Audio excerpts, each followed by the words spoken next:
Okay, y'all. Oh boy. Yeah. We're here in my garage, and I've got my wife's Dodge Durango here. And I'll show you some. Look, see? Engine's not running. You see the tach there, it's at 0. And oil pressure is registering 96 psi, which is crazy. So, now some people might say, well, there may be some leftover pressure, and no, there's not that much leftover pressure if there is. But this code, P0522, engine oil pressure sensor circuit low. And see, it's got 17, maybe it's logged this code 17 times. This morning when she went to drive this to work, it would not start.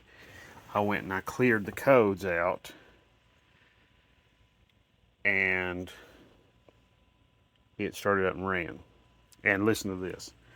Right, pay attention. I'm going to be really, I won't talk or nothing. I want you to listen to the sound. I'm going to set up the tripod back here.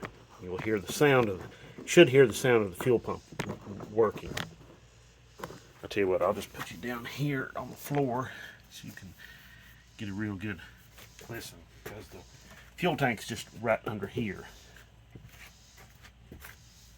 I'll turn the key off.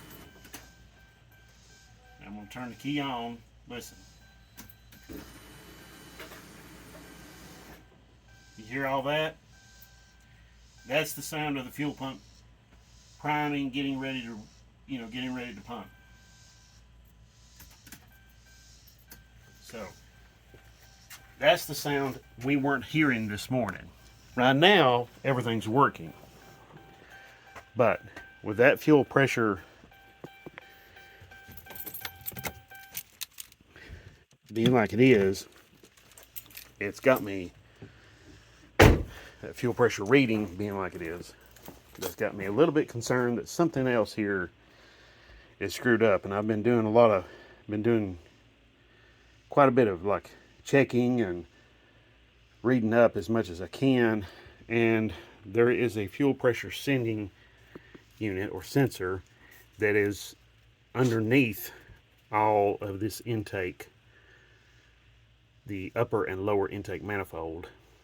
And so to get to it, you got to remove the lower intake manifold. So that's what I'm going to do. Okay. All right. Oh, and why I was highlighting the fuel pump is if you have a oil pump pressure issue, there's no oil pressure, no engine oil pressure, then the computer won't allow the fuel pump to do anything. And this morning I took and pulled this hose off, which goes over here to that nasty thing, and I put a little carburetor cleaner in here, some flammable carburetor cleaner, and it fired up and ran. So that told me, and it fired up and ran for just a few seconds, and then it shut right back off. So that told me it wasn't getting fuel. So, all right, this is a kind of a pretty involved job. There's some other people who has done this job before, and this is my first time doing this one. So I have had this upper intake off to replace these spark plugs over here, but I'm going to have to pull it off today. So probably what I'm going to do as far as like the fuel rails are concerned, instead of disconnecting them altogether, if I can get away with like leaving them hooked up to the fuel lines, then that's what I will do, and just set the lower intake off to one side or the other of the engine. Okay, so all right, I'm going to go ahead and pull off the throttle body and all the wires that are hooked up to that, and get ready to get this upper intake manifold out of the way. So I will be updating you and showing you a lot of stuff about it. Okay. So let me get you all set up here. Okay.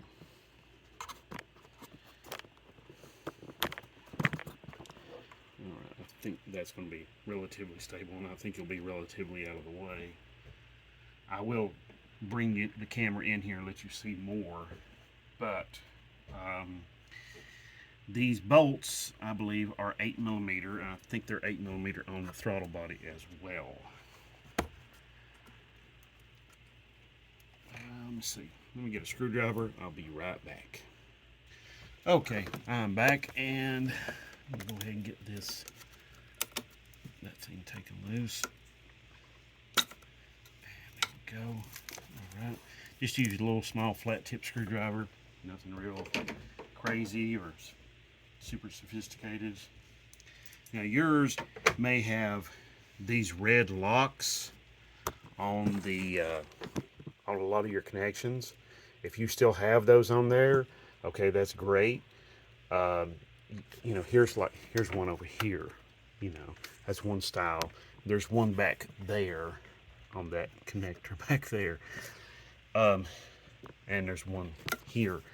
The thing is that as a vehicle ages, those things usually they usually get old, and then they just fall off, and they become so brittle that it's like ridiculous.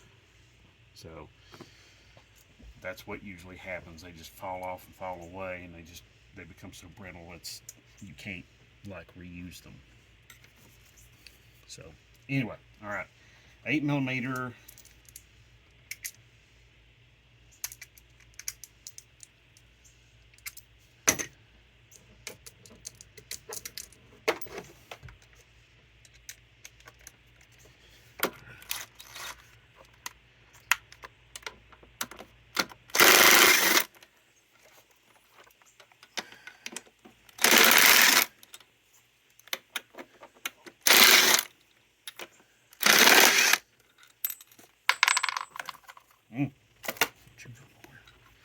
Okay, now here we go. This is the type of screw this thing uses. So, and it threads right into that plastic. So when you go back with this, I probably wouldn't use something like that to go back, or maybe just run it down and leave it alone, and then go back with like a ratchet or something to make sure it's tight.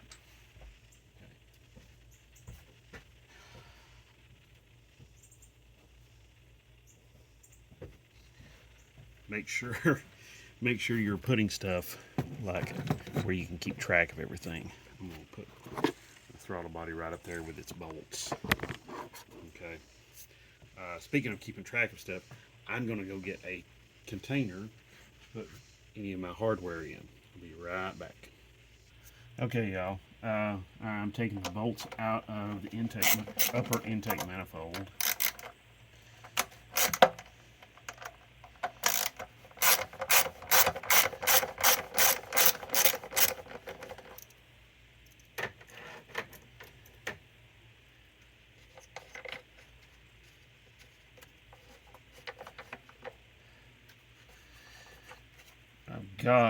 There's a bracket over here on the side. I took that off. I'll show you that in just a minute. There's a hose right back here.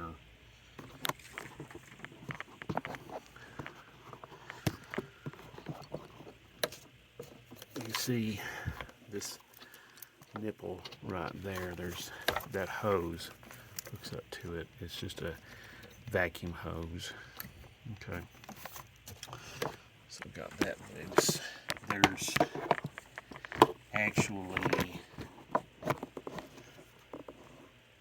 actually 1, 2, 3, 4, 5, 6, 7, and there's an 8th intake bolt. I can't remember exactly where it's at. But I've got it loose, so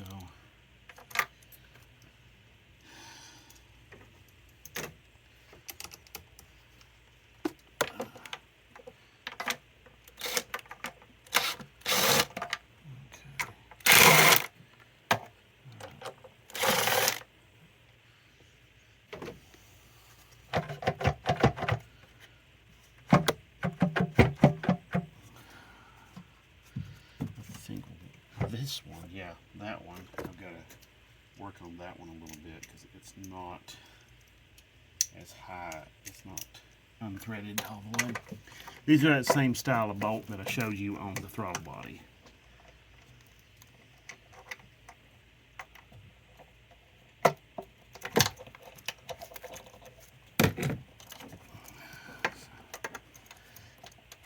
Now there's one hidden back here underneath the edge of the cowl. And it's really, really irritating.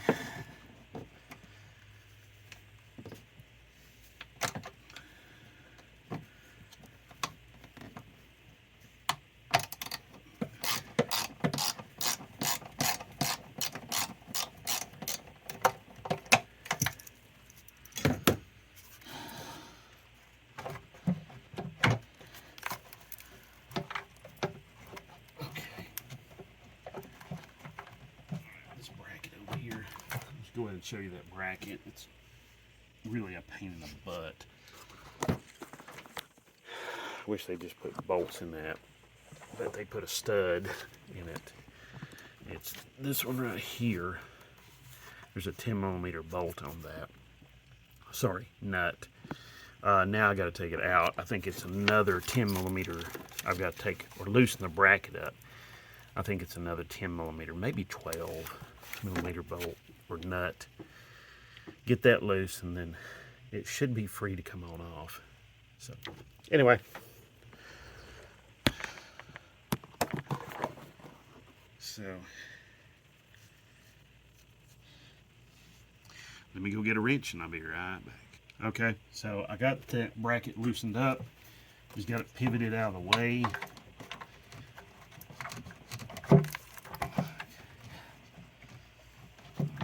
So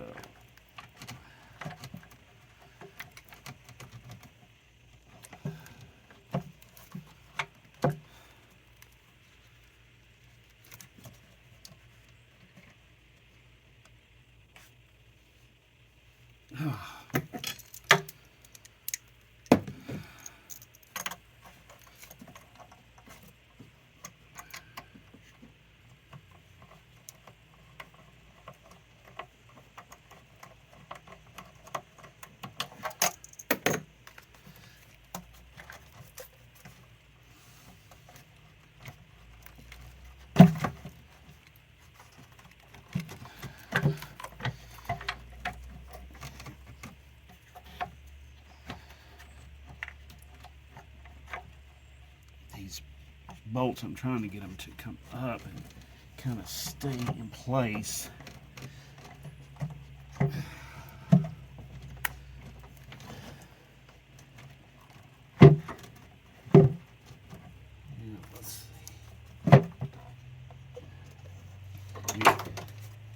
Can't really take them out all the way. Something just dropped in there, I believe. That's going to be lovely. Yeah, my quarter. Yeah. Oh well. Get some more light.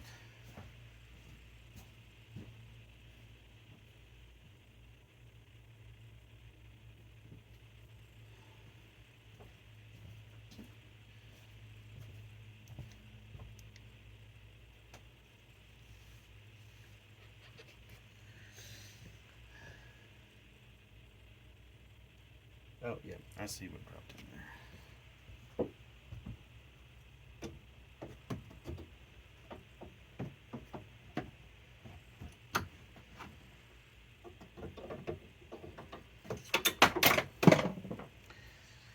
Alrighty then. Gonna be one of them days, I guess. Alright.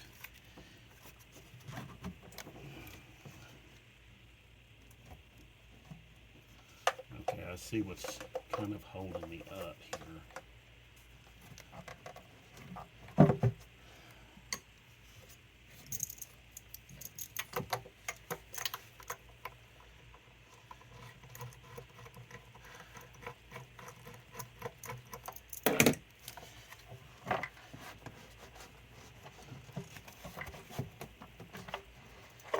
Here we go.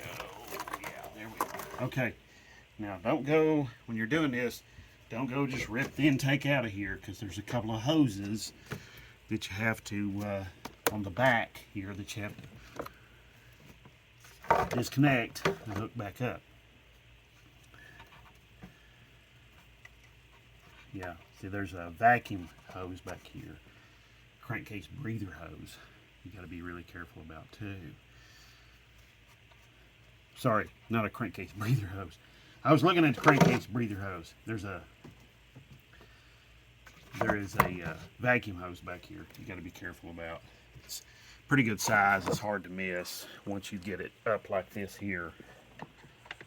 But it's this one right here. It's hooked to a little nipple. You just got to be careful because you don't want to like really pull on this hard and then possibly break that piece there, because that would really, really suck.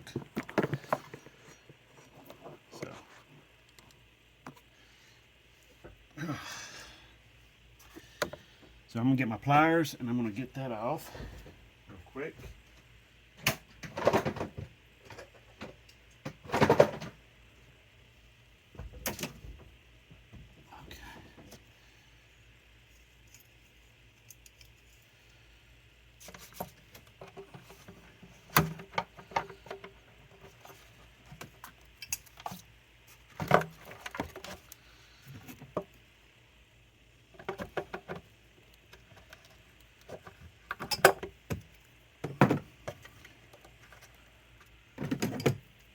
Now what I like to do is I'll use my pliers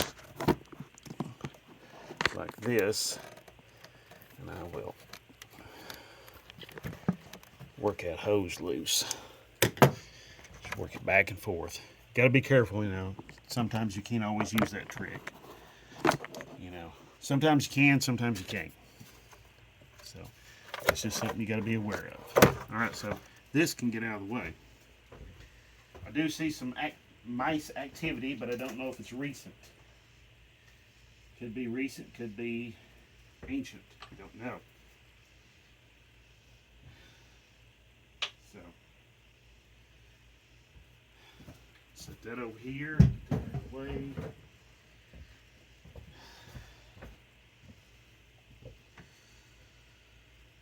All right. Okay. Next, I'm going to go through and I'm going to disconnect all of my injectors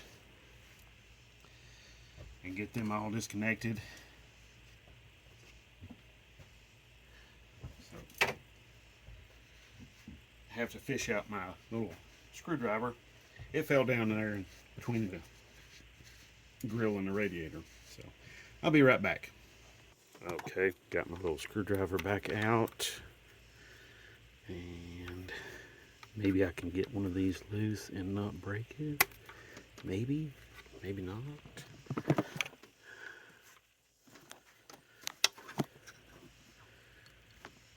Or maybe I'll have to learn on one and break it and then show you how to actually do it correctly. So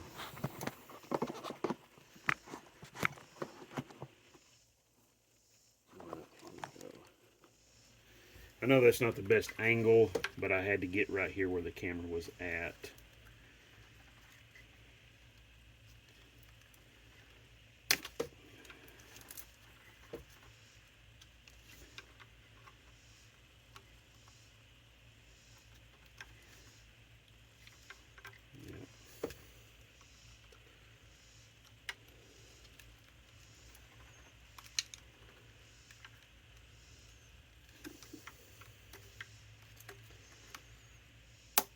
Ah, okay.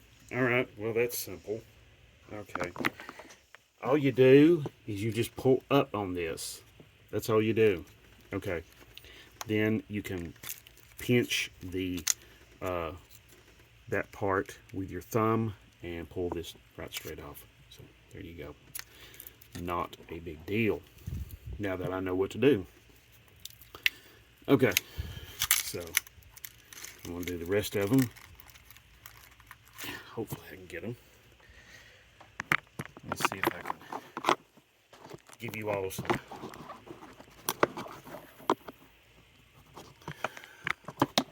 better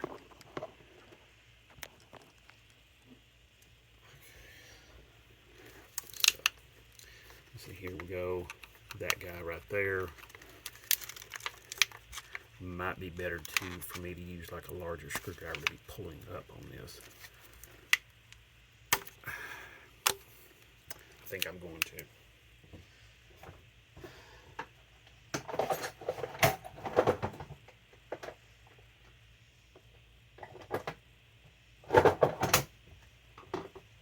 Oh, jeez.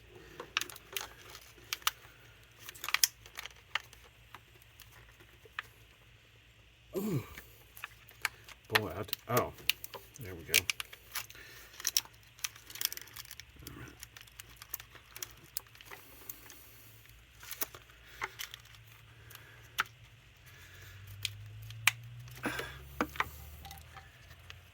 Ever notice how some stuff is just like criminally simple and others is just like